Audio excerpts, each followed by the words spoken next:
D'abord, j'ai beaucoup de chance.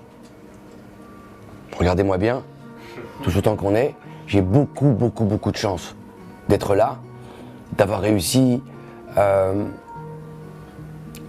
m'extirper de ma condition sociale déjà, pour commencer. Ça commence d'abord socialement.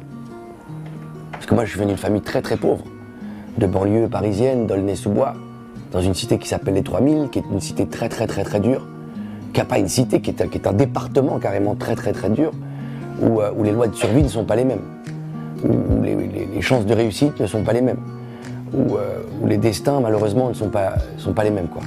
C'est un terreau de difficultés, quoi, d'adversité permanente. Et donc ça te module, ça te forme aussi. Au bout d'un moment, à force de taper dessus, etc., tu prends la forme, quoi. Que tu le veuilles ou non, puisque tu es là dans ce truc-là, à force de te dire que tu es une merde, tu finis par croire que tu es une merde. Tu sais, c'est quoi le vrai secret? C'est bien sûr le travail. Le travail. Et encore le travail. Après, il y a la culture. La culture m'a vraiment sauvé, entre guillemets. Alors, je sais pas ce que ça veut dire sauver, mais en tout cas, ça m'a trouvé. Parce que les 3/4 des gens, ils sont perdus, ils savent pas en fait. C'est pas qu'ils n'ont pas la force ou ils n'ont pas la volonté, c'est hagard. Et il y a des gens que ça arrange très bien que les gens restent hagards comme ça. La vraie connaissance, elle est dans la culture, quoi. Elle est dans l'échange, quoi. Et c'est là, après, peu importe ta condition sociale, que tu sois très riche ou très pauvre, c'est un autre débat, ça.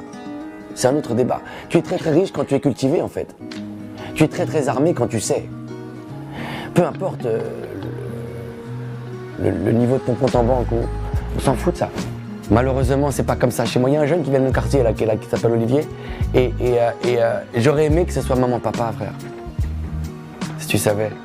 C'est moi qui ouvre le courrier de mes parents et qui leur lis. Mes parents, ils parlent pas le français. Tu vois, donc c'est pas pareil. C'est autre chose. Puis mes parents sont très âgés. Je suis arrivé très tard, moi. Donc c'est pas pareil.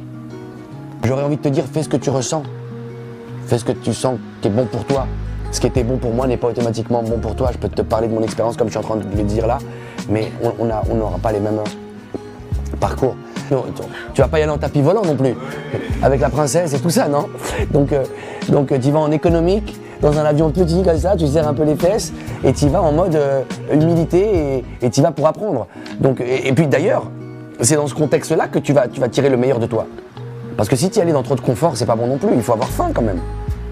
C'est un peu de l'abnégation, c'est un peu de la confrontation.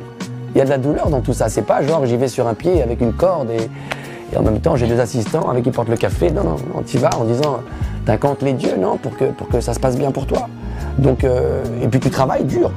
Alors après il y a aussi la réalité, il faut manger le soir, il faut dormir. Donc oui, tu vas bosser dans un restaurant, mais tout ça c'est pas grave, c'est pas important quand t'es tellement passionné par ce que tu fais que tu vois plus les coups. C'est comme dans le sport. T'aimes tellement ce que tu fais que tu vois plus, tu comptes plus. Tu sais, il y a ce truc qui dit quand on aime, on compte pas. Et bah véritablement, ce métier, quand il vous attrape, alors ça devient vraiment terrible.